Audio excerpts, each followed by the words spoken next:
Sir, my name is Makbul. Mahmoud, Makbul in Riyaz. are you Muslim? No, Christian. Yeah. You see, because the names today means nothing. Yeah. You know, I tell you, most deceptive, most deceptive. Yeah.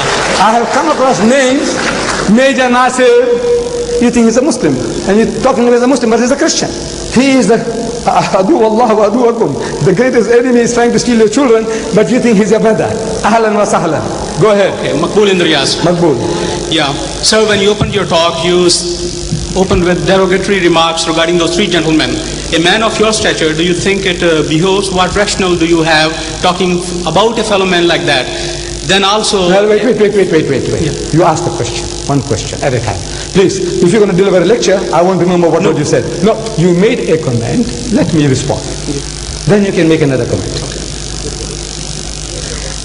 It's about my tone, about my voice, about what I say, sounds offensive. I says, whatever I'm talking is insipid, tasteless. There's nothing in it. Compared to your Lord Jesus, compared to Jesus Christ, the veritable Son of God, according to you, God on earth, how does he speak? He says, you generation of vipers, you snakes. He's talking to his people, the elders of his people. You wicked and adulterous generation, haram khor qawm. He's talking to his people. You hypocrites, you fools, you whited sepulchres. Am I right? Am I quoting correctly? Right. Look, compared to that, Ahmad Didat,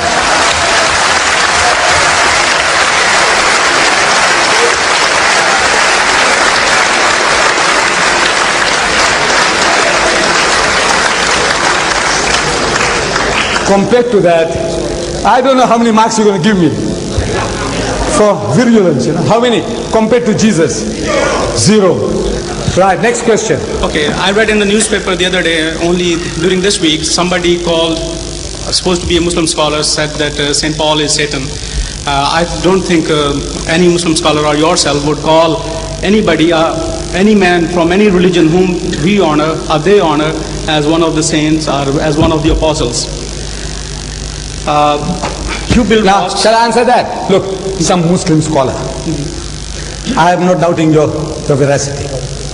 But what the Christians are telling my prophet, 60,000 books have been written against the Holy Prophet Muhammad. Do you know that?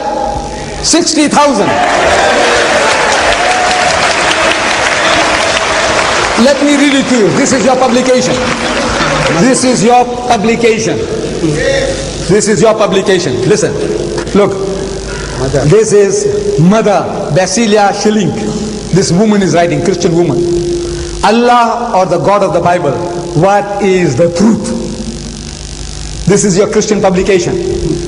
Now listen, this Molvi, whatever he said about St. Paul is nothing compared to what you are now telling us about my prophet. You see? It says, thus the two figures, Muhammad and Christ, are the greatest contrasts imaginable. Jesus represents love and peace, whereas Muhammad stands for hatred and strife. Hush, please, I don't want your help. I don't need your help, please. Jesus, he is the lamb. Jesus is the lamb. Garib Allah ki gaib, bakri bachka. He is the lamb. Muhammad, however, stands for violence, having led wars, campaigns on behalf of the supposed message from Allah. Jesus is the embodiment of sacrifice. Indeed, sacrifice was the essence of his life. He himself became the essence, the lamb that was slain as a sacrifice for the world. Muhammad lived for his self-realization. Please, don't want to horrify people, waste your time. Look, Jesus, more than a prophet. This is what you're doing among the Afghan refugees. The Christians, poor people in trouble, maimed, crippled, amputated, there you take unfair advantage of them. Look at this. 15 Muslims of the Mujahideens, they tell how they found forgiveness, release and new life in Jesus Christ. How did they do it? And the priest was saying, we don't go converting people. Who's doing this? Angels from heaven. Who's doing this? Look at this. Okay, sir, you speak about evangelizing. Look, the Great Commission. You. So you and the Muslim. You means the Christian. You. This is the Great Commission. What he says. Look at this. On the way to the cross, your ship, good ship, Logos, going and harassing my people all over the world. There are 100 books here.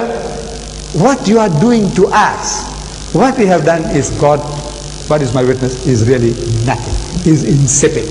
You see?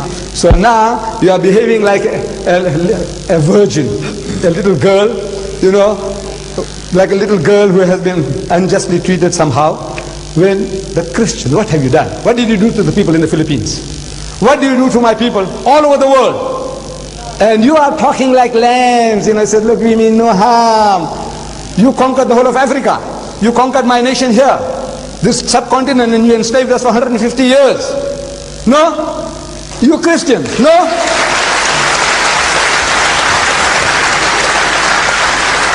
Look, there's too much here. What is your question? Now tell me, what is your question? The question is, I would request you gentlemen to kindly let other body allow. I'll just... No, ask this is and not a session of debate actually. No, sir, it's not debate. Just a question, and I'll move away. In Quran, the Prophet said that if you don't understand, consult the Ahl Kitab. And then he referred to Torah, Zabur, and Injil. If it was changed, then the Prophet would have said... Please, don't waste time. Find this, and I'll deal with it. Come, sit down this side here. Give somebody else a chance. No, Give him the Quran. Okay. Give him the Quran. I don't know the text. Very small question, sir. Very small question. Very small.